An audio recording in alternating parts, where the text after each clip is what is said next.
Hello दोस्तों, नमस्कार। मैं आपके अपने channel all exams GK with Vipin में एक बार फिर आपका स्वागत करता हूं। दोस्तों, उम्मीद करता हूं कि आपकी पढ़ाई लिखाई बहुत अच्छे से चल रही होगी। दोस्तों, क्योंकि आप भविष्य के एक सरकारी अधिकारी कर्मचारी बनने वाले हैं, तो दोस्तों जैसे कि आप जानते हैं कि मिशन वर्दी 2025 के तहत जो हम आपको फौजी बनाने का जो एक लक्ष्य रखे हुए हैं, दोस्तों यूट्यूब पर पहली बार static GK, SSC GD UP and railway के साथ साथ अन्य जितनी भी प्रतियोगी परीक्षाएं होती हैं जिनमें जीके जीएस पूछा जाता है, दोस्तों हम जो है उन सभी परीक्षाओं को ध्यान में रखते हुए आज हम जो जीके जीएस यानी कि स्टैटिक जीके का जो हम मॉडल सेट 3 और 4 लेकर आए हैं। दोस्तों ये जो मॉडल सेट है ये एसएससी जीडी परीक्षा स्पेशल ध्यान में रखकर तैयार किया गया है। इस मॉडल सेट में एक सेट में लगभग 20 क्वेश्चंस होने वाले हैं और ये सभी क्वेश्चंस दोस्तों वन लाइनर होने वाले हैं। ठीक है, ये सभी क्वेश्चन वन लाइनर होने वाले हैं। ये मल्टी चॉइस क्वेश्चंस नहीं हैं इसमें। ठीक है, तो आपको इसमें ये देखना है कि किस तरीके के क्वेश्चंस परीक्षा में पूछे जाने की संभावना है। ठीक है, तो ये परीक्षाओं को टारगेट करते हुए ही इन सेट्स को बनाया गया है। तो आज हम 2 सेट्स कवर करने वाले हैं, सेट नंबर 3 और सेट नंबर 4। दोस्तों अगर देखिए आप एक फौजी बनना चाहते हैं, वर्दी का सपना लिए हुए हैं, तो दोस्तों इस क्लास को शुरू से एंड तक देखें। और इससे पहले की जो 2 क्लासेस, क्लास 1 और 2 यानी सेट 1 और 2 आपको करा दिए गए हैं, उन्हें भी देखें, इनकी प्लेलिस्ट बनी हुई है। ठीक है, और स्टैटिक जीके की जो क्लास चल रही है उसकी प्लेलिस्ट के साथ साथ सब्जेक्ट वाइज सभी सब्जेक्ट्स की प्लेलिस्ट बनी हुई है। ठीक है, आप चैनल पर विजिट करें और अपनी तैयारी को बेहतर बनाएं, चाहे वो कोई सा भी सब्जेक्ट हो, हिस्ट्री हो, पॉलिटिकल हो, science, geography, economy, computer science. ठीक है, इन सभी विषयों को आप बेहतर कर सकते हैं। ठीक है, तो चलिए अपनी क्लास स्टार्ट करते हैं। दोस्तों देखिए, अभी तक अगर आप नए हैं चैनल पर तो कृपया चैनल को सब्सक्राइब कर लीजिए। ठीक है, तो चलिए अपनी क्लास को स्टार्ट करते हैं। देखिए, आज हमारा जो सेट नंबर 3 है और इस सेट को हम देखते हैं कि इसमें किस तरीके के क्वेश्चंस रखे गए हैं। दोस्तों इसमें जो है सभी सब्जेक्ट को, चाहे वो हिस्ट्री हो, पॉलिटिकल साइंस हो, इकोनॉमिक्स हो, ज्योग्राफी हो, साइंस, ठीक है, और सभी क्वेश्चंस को जिस तरीके का पेपर पूछे जाने की संभावना है उन सभी बिंदु को ध्यान में रखते हुए ये सेट बनाया गया है। ठीक है, और आप इस क्लास को देखें क्योंकि इस क्लास में दोस्तों हम ज़्यादा किसी भी क्वेश्चंस का एनालाइज नहीं करेंगे। ठीक है, ज़्यादा किसी क्वेश्चंस को डिटेल में और ज़्यादा नहीं बताएंगे क्योंकि यहाँ हमें केवल और केवल परीक्षा के नज़रिए से, परीक्षा की दृष्टि से ही थोड़ा अपने स्पीड को बना के चलना है। ठीक है, तो चलिए देखते हैं आज का हमारा पहला क्वेश्चन कौन सा है। देखिए, पहला जो क्वेश्चन है कि मनसबदारी प्रथा का प्रयोग भारत में सर्वप्रथम किसने किया? तो अकबर ने किया। ठीक है, किसने किया? अकबर ने। तो देखिए, हम यहाँ जो मनसबदारी प्रथा है इससे संबंधित जितने अन्य फैक्ट हैं या अकबर से संबंधित, दोस्तों अगर अभी हम इस क्वेश्चन को डिटेल में बताने लगे तो करीबन 10-15 मिनट तक हम इससे संबंधित यानी अकबर से संबंधित ही बताते रहेंगे। ठीक है, और यहाँ से कम 20-25 फैक्ट और बन सकते हैं, परंतु नहीं, ये सेट है, मॉडल सेट है और हमें इन्हें परीक्षा की दृष्टि से थोड़ा टाइम को मैनेजमेंट करते हुए हल करना है। ठीक है, तो इसलिए हम यहाँ पर ज़्यादा इसका डिस्कशन नहीं करेंगे। ज़्यादा डिस्कशंस के लिए जो हम टॉपिक वाइज जब क्लास करा रहे हैं और जब सब्जेक्ट की क्लास कराते हैं, चाहे वो हिस्ट्री हो, पॉलिटिकल साइंस हो, ज्योग्राफी हो, इकोनॉमी हो, साइंस हो, कंप्यूटर हो, उन सब की क्लास हम बहुत डिटेल में आपको करा रहे हैं। ठीक है, तो चलिए, आपने देखा कि जो मनसबदारी प्रथा है इसका प्रयोग भारत में सर्वप्रथम किसने किया? तो मुगल बादशाह अकबर ने किया। ठीक है, चलिए अगला क्वेश्चन देखिए। देखिए, ये क्वेश्चंस जो है पॉइंट के रूप में है। ठीक है, और वन लाइनर है, ना कि यहाँ पर ये क्वेश्चन जो है मल्टी चॉइस क्वेश्चन नहीं है। ठीक, तो देखिए अगला जो हमारा क्वेश्चन है कि पाकिस्तान के साथ वर्ष 1965 में, ध्यान देना, पाकिस्तान के साथ वर्ष 1965 में जो युद्ध हुआ था, युद्ध के समय भारत के राष्ट्रपति कौन थे? तो भारत के जो राष्ट्रपति डॉक्टर सर्वपल्ली राधाकृष्णन थे।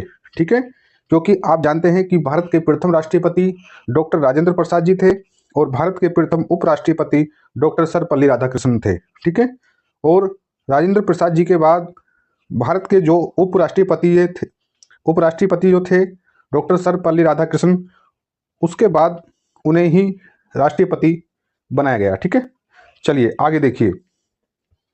तो देखिए अगला जो क्वेश्चंस दोस्तों होने वाला है वो क्या है कि दोस्तों देखिए थोड़ा डिजिटल बोर्ड का अभाव है, इसी वजह से कुछ क्वेश्चंस हम आपको यहाँ पर लिखकर एक्सप्लेन करने में असमर्थ हैं।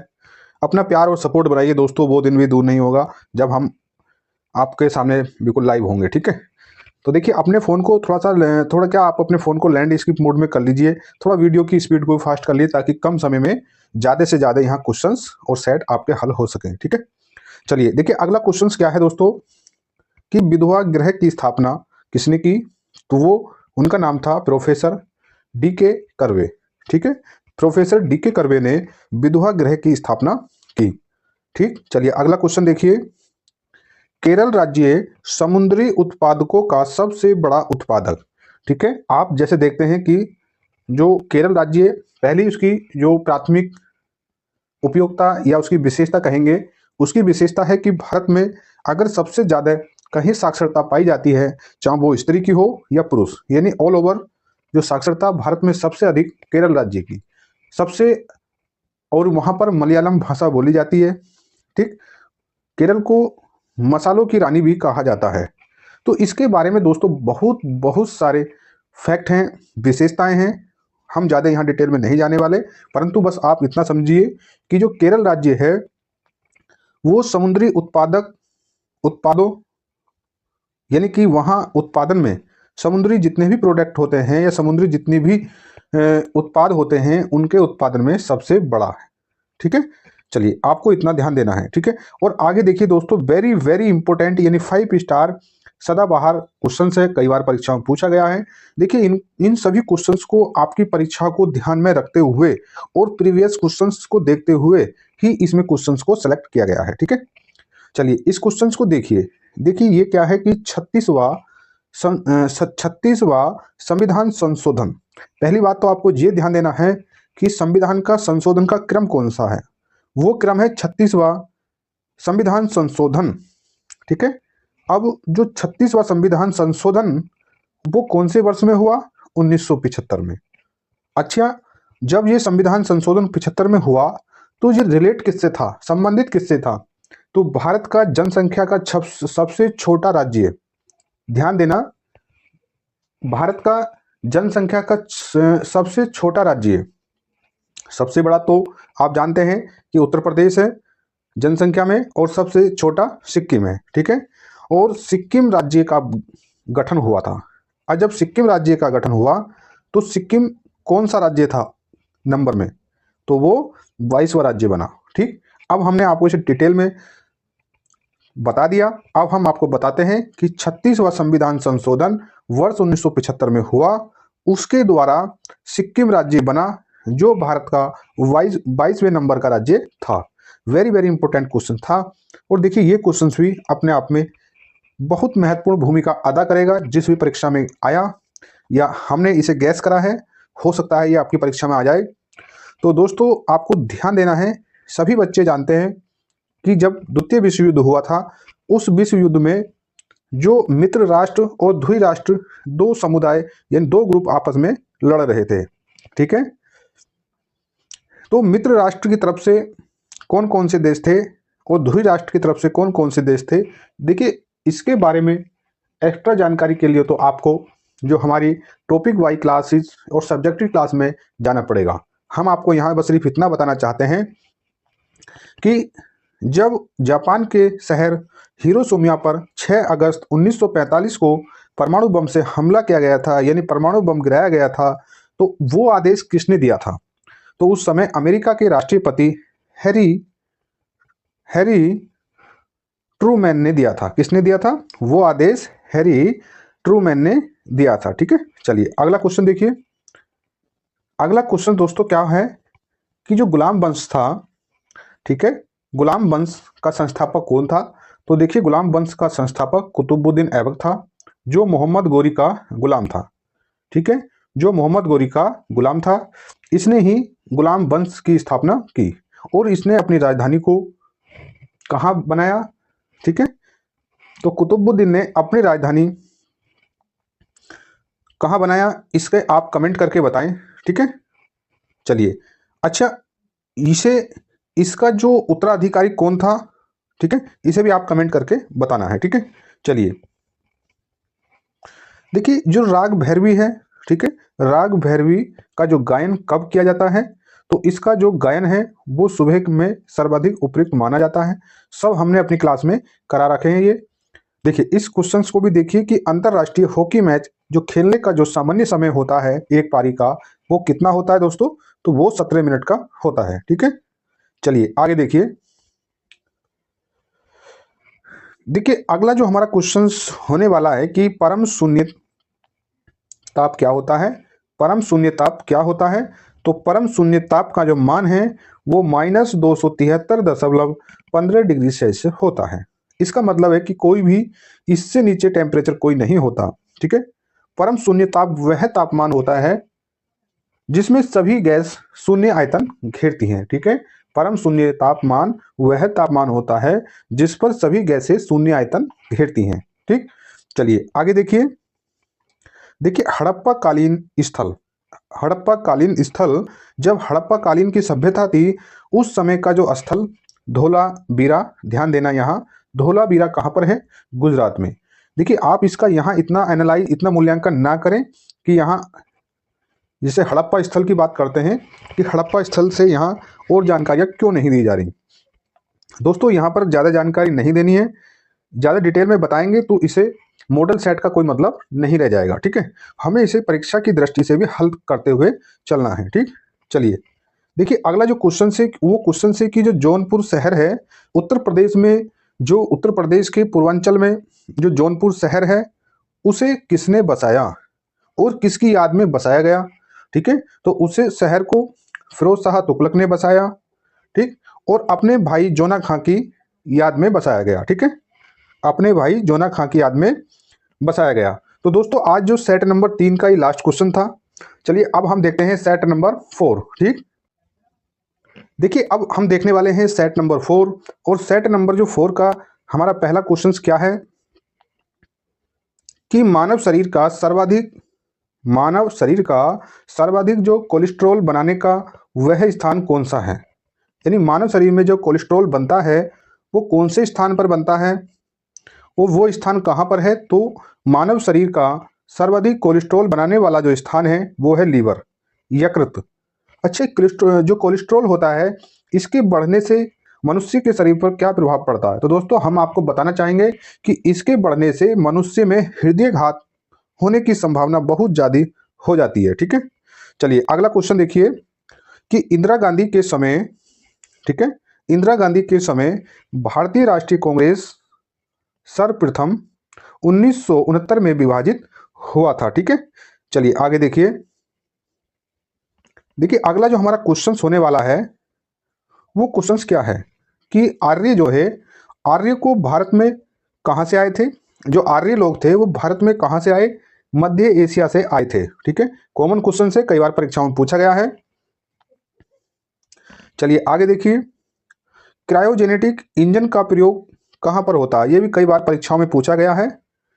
ठीक है, तो इसका जो प्रयोग है रॉकेट प्रौद्योगिकी में होता है। ठीक है, चलिए वेरी वेरी इंपॉर्टेंट दोस्तों, इस क्वेश्चन को 99% बच्चे गलत कर सकते हैं, और ये प्रश्न कई बार परीक्षाओं में पूछा गया है जहां बच्चे काफ़ी कंफ्यूजन में पैदा कर लेते हैं अपने अंदर। तो देखिए आज इस कंफ्यूजन को दूर करिए कि मैडम क्यूरी, ठीक है, मैडम क्यूरी को ध्यान देना, मैडम क्यूरी को विज्ञान के क्षेत्र में 2 बार नोबेल पुरस्कार मिला था। तो देखिए विकल्प में यहाँ आपको बड़ा कंफ्यूजन पैदा कर देगा, तो आपको ध्यान देना है कि मैडम क्यूरी को जो विज्ञान के क्षेत्र में 2 बार नोबेल जो पुरस्कार मिला वो विज्ञान की कौन कौन सी शाखा में मिला। तो देखिए विज्ञान की जो शाखा है भौतिकी और फिर रासायनिकी। ठीक है, पहले भौतिकी विज्ञान में मिला और फिर रासायनिक विज्ञान में मिला। ठीक है, ध्यान देना विकल्प में जीव विज्ञान भी होगा, बायोलॉजी भी होगा यू, तो आपको इसमें कंफ्यूजन में नहीं आना। यानी कि मैडम क्यूरी को भौतिकी क्षेत्र में नोबेल पुरस्कार मिला और रासायनिक विज्ञान में भी नोबेल पुरस्कार मिला। चलिए अगला क्वेश्चन देखिए।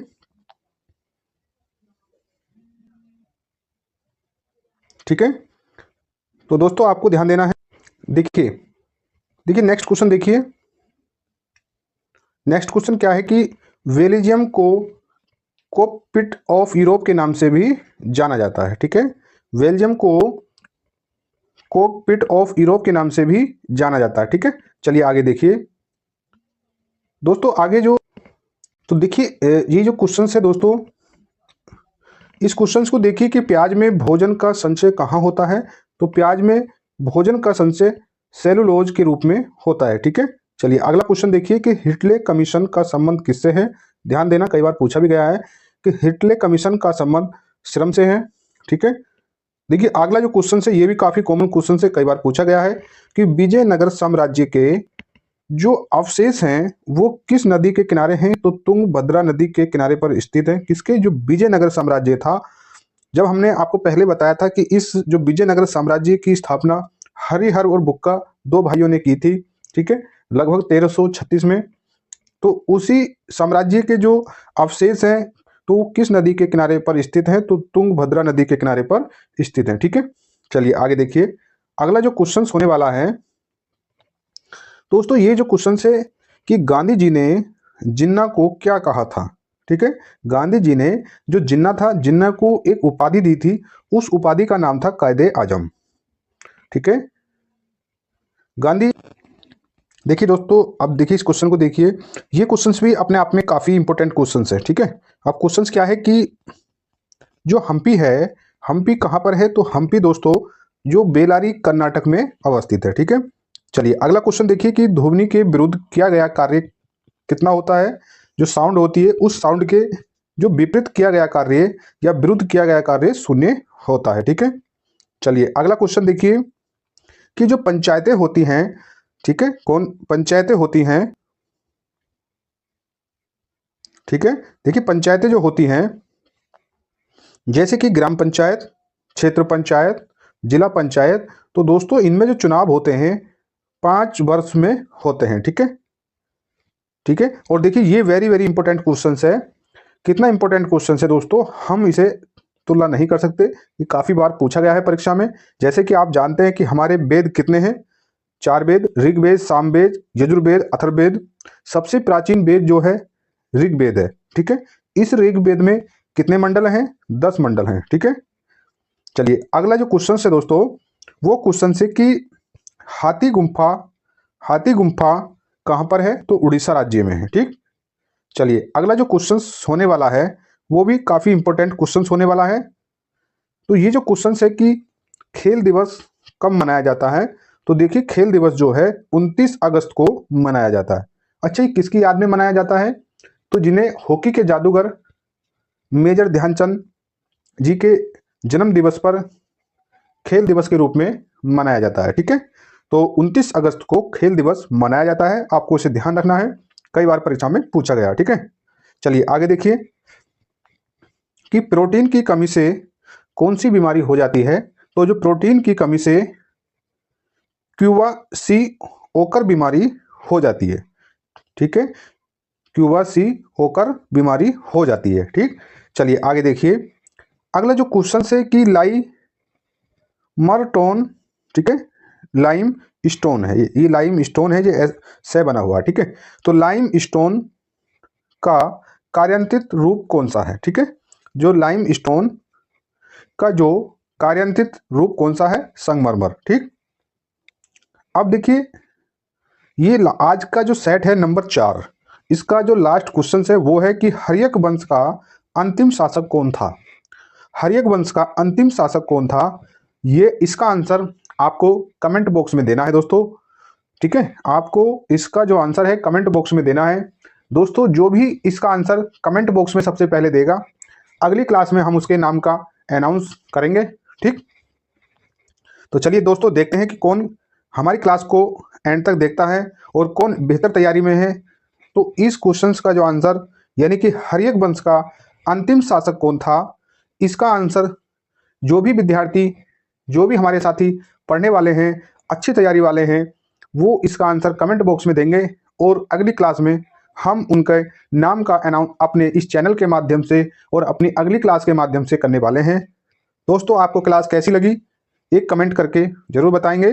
क्लास को लाइक करें, अपने दोस्तों में शेयर करें और ज़्यादा से ज़्यादा अपने फ्रेंडों में इस चैनल को शेयर करें और सब्सक्राइब करवाएं। तो चलिए मिलते हैं आपसे अपनी अगली क्लास में। तब तक जय हिंद, जय भारत।